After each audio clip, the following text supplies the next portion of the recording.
नमस्कार विद्यार्थी आणि पालक मित्रांनो,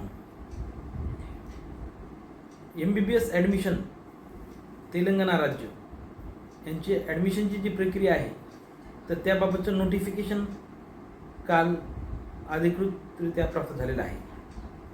तेलंगणा राज्याच्या MBBS आणि BDS ॲडमिशनची प्रक्रिया कशी असणार आहे, त्यासाठी काय पात्रता असणार आहे, त्यानंतर त्याला कोणती कागदपत्र लागणार आहेत, तेलंगणामध्ये त्यांचं फीस स्ट्रक्चर कसं आहे, अशा विविध प्रश्नांची उत्तरं घेऊन मी आज आपल्यासमोर आलेलो आहे. मी अनिल चव्हाण, ABC काउन्सिलिंग या आपल्या यूट्यूब चॅनलमध्ये आपल्या सर्वांचं स्वागत करतो. मित्रांनो, महाराष्ट्रातील जास्तीत जास्त विद्यार्थ्यांनी इतर राज्यात MBBS आणि BDSला ॲडमिशन घ्यावं आणि त्यांना व्यवस्थित मार्गदर्शन मिळावं या एका उद्देशानं हे चॅनल सुरू केलेलं आहे. त्यामुळे यात कुठलाही व्यावसायिक हेतू नाही. त्या दृष्टीने सर्वांनी हे चॅनल जास्तीत जास्त सबस्क्राईब करावं व लाईक आणि कॉमेंट करावं. विद्यार्थी मित्रांनो, तेलंगणा राज्याची जी ॲडमिशन प्रक्रिया आहे तर ही ॲडमिशन प्रक्रिया दरवर्षी महाराष्ट्रातल्या विद्यार्थ्यांसाठी तेलंगणा आणि उत्तर प्रदेश ही दोन राज्य ही जास्तीत जास्त ॲडमिशन घेण्याच्या उद्देशाने या राज्याकडे पाहिलं जातं. तेलंगणामध्ये जास्तीत जास्त ॲडमिशन घेण्याचं कारण म्हणजे सगळ्यात पहिलं कारण एकतर ते राज्य आपल्याला लागून आहे, महाराष्ट्राच्या शेजारी राज्य आहे, त्या ठिकाणी आपलं जी कनेक्टिव्हिटी आहे तर ती कनेक्टिव्हिटी जास्त आहे. त्याशिवाय बरेचसे कॉलेजेस हे हैदराबाद या शहरात आहेत. हैदराबाद शहरात असल्याकारणाने महाराष्ट्रातले बरेचसे विद्यार्थी त्या ठिकाणी ॲडमिशन घ्यायला इच्छुक असतात. दुसरं महत्त्वाचं कारण म्हणजे तिथली एज्युकेशन सिस्टीम, तेलंगणा राज्यातली जी शिक्षणाची पद्धत आहे किंवा तेलंगणा राज्य हे शिक्षणाच्या दृष्टिकोनातून एकूणच साऊथकडचे जे काही राज्य आहेत ते शिक्षणाच्या दृष्टिकोनातून एक चांगले राज्य किंवा एक दर्जेदार शिक्षण मिळण्यासाठी प्रसिद्ध असलेले राज्य आहेत. त्या दृष्टिकोनातूनही तेलंगणामध्ये जास्त विद्यार्थी हे ॲडमिशन घेत असतात आणि त्या ठिकाणी ॲडमिशन घेतात. तिसरं महत्त्वाचं कारण म्हणजे फीस. जर आपण पाहिलं तर डीम्ड मेडिकल कॉलेजची फीस आता महाराष्ट्रामध्ये जर विचार केला तर 25 लाखाच्या वरच आहे प्रतिवर्ष. म्हणजे साधारणतः 1.25 ते 1.5 कोटीच्या दरम्यान पॅकेज पडतं. त्याशिवाय इतर राज्यातही जी डीम्डची फीस आहे ती जास्त असते. तर त्या आणि महाराष्ट्र राज्यात ज्या विद्यार्थ्यांना प्रायव्हेट किंवा गव्हर्नमेंट MBBSमध्ये जर ॲडमिशन मिळालं नाही तर असे विद्यार्थी हे त्यांच्यासाठी तेलंगणा हा एक पर्याय उपलब्ध असतो आणि त्या दृष्टिकोनातून सुद्धा विद्यार्थी त्या ठिकाणी ॲडमिशन घेत असतात. विद्यार्थी मित्रांनो, तेलंगणाची जी ॲडमिशन प्रक्रिया आहे तर ही ॲडमिशन प्रक्रिया 13 तारखेला म्हणजे काल सकाळी 6 वाजल्यापासून ऑनलाईन रजिस्ट्रेशन सुरू झालेलं आहे आणि हे 20 ऑगस्ट रोजी सायंकाळी 6 वाजेपर्यंत हे आपल्याला रजिस्ट्रेशन करायचं आहे. तर ते रजिस्ट्रेशन करण्यासाठी साधारणतः फीस आपल्याला 12,000 रुपये फीस आहे. ती ऑनलाईन पेमेंट करायचं आहे. ती क्रेडिट कार्ड, डेबिट कार्ड किंवा जे इंटरनेट बँकिंग आहे त्या माध्यमातून आपल्याला करता येईल. याशिवाय त्या ठिकाणची जे आपण हे पात्रता जर पाहिली तर ही जी पात्रता आहे तर जी नीटसाठी जी पात्रता म्हणजे जे क्वालिफाईंग स्कोर आहे तर तोच स्कोर त्या ठिकाणी सुद्धा आपल्याला रजिस्ट्रेशन करण्यासाठी लागणार आहे. जो आता त्यानंतर आपल्याला जो महत्त्वाचा विषय आहे तो कागदपत्र.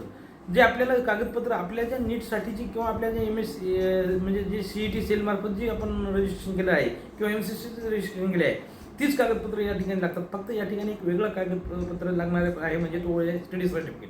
तर ते स्टडी सर्टिफिकेट आपण ज्या कॉलेजमधून किंवा ज्या शाळेतून 9वी-10वी झालेलो आहे त्या 9वी-10वीच्या शाळेतलं एक स्टडी सर्टिफिकेट आपल्याला लागतं आणि दुसरं 11वी-12वीसाठीचं एक वेगळं स्टडी सर्टिफिकेट लागतं. हे दोन्ही स्टडी सर्टिफिकेट आपल्याला या ठिकाणी अपलोड करायचे असतात.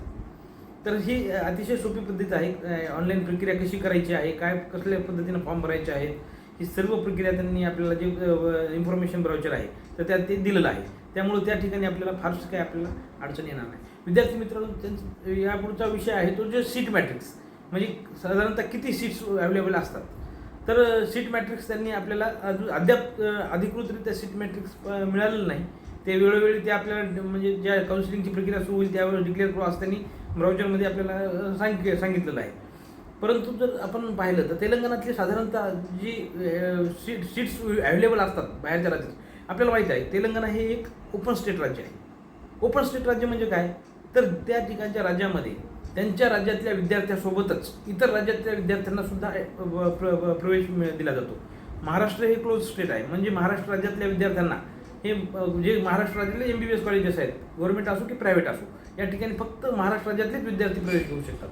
बाहेरच्या राज्यातल्या विद्यार्थ्यांना मिळतो प्रवेश, परंतु तो ऑल इंडिया कोटातून जे गव्हर्नमेंट कॉलेजेसच्या 15% जागा असतात त्या ठिकाणी मिळू शकतो, परंतु इतर प्रायव्हेट कॉलेजला मात्र त्यांना त्या ठिकाणी प्रवेश हा मिळू शकत नाही. परंतु तशी पद्धत नाही. तेलंगणामध्ये साधारणतः 50% जागा, प्रत्येक कॉलेजच्या ज्या 50% जागा हे त्याच राज्याच्या विद्यार्थ्यांसाठी असतात. त्याला ए कॅटेगरी असे म्हणतात. त्यांची ती ॲडमिशन प्रक्रिया आहे तेलंगणाची यापूर्वीच सुरू झालेली आहे. म्हणजे जी आपली CET सेल जी मार्फत महाराष्ट्रात आहे, तर तशाच पद्धतीची ती तेलंगणा राज्याची ती प्रक्रिया असते. तर त्या ठिकाणी त्यांना त्याच राज्यातले विद्यार्थी जे अप्लाय करू शकतात, त्यांना त्या ठिकाणचं जे रिझर्वेशन आहे ते सुद्धा त्या ठिकाणी त्यांना मिळू शकतं. दुसरी कॅटेगरी आहे बी कॅटेगरी. म्हणजे साधारणतः प्रत्येक कॉलेजच्या 35% जागा ह्या बी कॅटेगरीसाठी आणि 15% जागा ह्या सी कॅटेगरीसाठी असतात. तर सी कॅटेगरीसाठीच्या 15% जागा म्हणजे काय, तर त्या NRI कोट्यासाठी असतात. म्हणजे जे नॉन रेसिडेन्शियल इंडियन आहेत तर त्यासाठी किंवा भारतातले सुद्धा विद्यार्थी ज्यांना त्यांचे बाहेरच्या देशातल्या त्यांच्या एखाद्या नातेवाईकांना, क्लोज रिलेटिव्हनं जर त्यांना स्पॉन्सर केले असेल तर ते सुद्धा या विद्यार्थी यासाठी पात्र ठरू शकतात. तर त्यासाठी 15% असतात, त्याला सी कॅटेगरी म्हणतात. ई कॅटेगरी कळाली जी की तेलंगणा राज्यासाठीच असते, सी कॅटेगरी कळाली जी की NRIसाठी असते. आता ही बी कॅटेगरीसाठी आपण सर्व या ठिकाणी इलिजिबल आहोत. तर बी कॅटेगरीमध्ये मग आता तुमचं म्हणणं आहे की 35% जागा आपल्याला असतात का, तर नाही. त्या ठिकाणी 35% आपल्याला जागा त्या ठिकाणच्या प्रत्येक कॉलेजच्या मिळत नाहीत. तर त्या 35% जागापैकी 85% जागा असतात, तर ह्या त्याच राज्यातल्या तेलंगणा राज्यातल्याच विद्यार्थ्यांसाठी राखीव असतात. परंतु त्यांना ही सर्वांसाठी जी फीस असते ती फीस त्यांना भरावी लागते.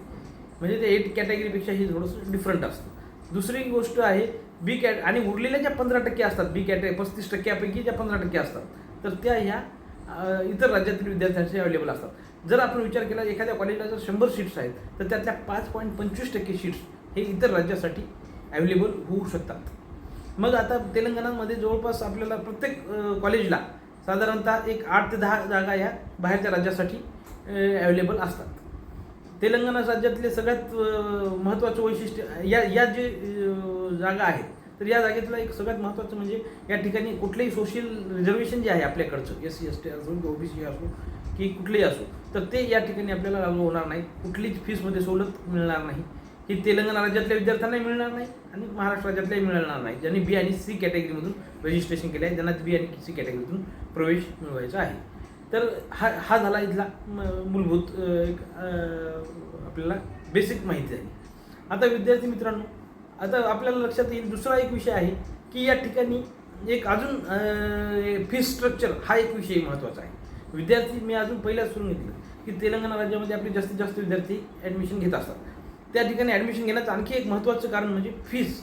तिथली असलेली ही फीस ही इतर सर्व राज्याच्या तुलनेत अतिशय कमी आहे असं म्हटलं जाऊ शकतं. कारण डीम्ड युनिव्हर्सिटीच्या तुलनेत ही फीस फार कमी आहे. जर आपण पाहिलं तर तिथलं जर फीस स्ट्रक्चर कालच त्यांनी 11 ऑगस्ट रोजी जे फीस स्ट्रक्चर अधिकृतरित्या घोषित केलं आहे त्यानुसार त्या ठिकाणी जे 23 पासून ते 26 पर्यंत जे फीस स्ट्रक्चर होतं तेच त्यांनी कंटिन्यू केलेलं आहे 26 ते 29 या कालावधीसाठी. म्हणजे त्यांचं ते जे फीस स्ट्रक्चर आहे त्या फीस स्ट्रक्चरनुसार एक 11.55 म्हणजे 11,55,000 कमीत कमी आणि जास्तीत जास्त 15 लाख असा या दरम्यान ही फीस स्ट्रक्चर आहे. मॅक्झिमम कॉलेजेस हे 11,55,000, 12,50,000, 2-3 कॉलेजेस आहेत जे की खूप चांगल्या दर्जाचे कॉलेज आहेत. त्यामध्ये अपोलो आहे, त्यानंतर कामिनी आहे, ममता आहे. या ठिकाणी जवळपास 13 लाख फीस आहे. पण बाकीचे जे साधारणतः 11.5 लाख ते 11,55,000 ते 12 लाख अशी फीस आहे. फक्त निलिमा इन्स्टिट्यूट हे एक वेगळं विद्यापीठ आहे. त्या ठिकाणी एक वेगळ्या विद्यापीठाला हे कॉलेज अटॅच आहे आणि त्या ठिकाणची फीस ही 15 लाखाच्या जवळपास फीस आहे. परंतु यापेक्षा जास्त कुठल्याही कॉलेजची फीस असणार नाही. अशी पद्धतीची फीस स्ट्रक्चर असणार आहे. विद्यार्थी मित्रांनो, तेलंगणा ॲडमिशनच्या प्रक्रियेमधले जे विविध टप्पे असणार आहेत, काय फॉर्म भरताना काही अडचणी येत असतील किंवा काय विविध ज्या काही प्रत्येक टप्प्यानुसार आपल्याला सीट मॅट्रिक्स असो किंवा जे काही ऑप्शन फिलिंग आहे तर या अनुषंगाने वेळोवेळी जी माहिती आपल्याला आवश्यकता असणार आहे ती वेळोवेळी आपल्याला या चॅनलच्या माध्यमातून मी आपल्याला कळवणारच आहे. तरी आपण या चॅनलला सबस्क्राईब करावं आणि जेणेकरून आपल्याला या पूर्ण माहितीची आपल्याला माहिती मिळेल व तेलंगणाची जी ॲडमिशन प्रक्रिया आहे ती व्यवस्थितरित्या आपल्याला पूर्ण करता येईल. धन्यवाद.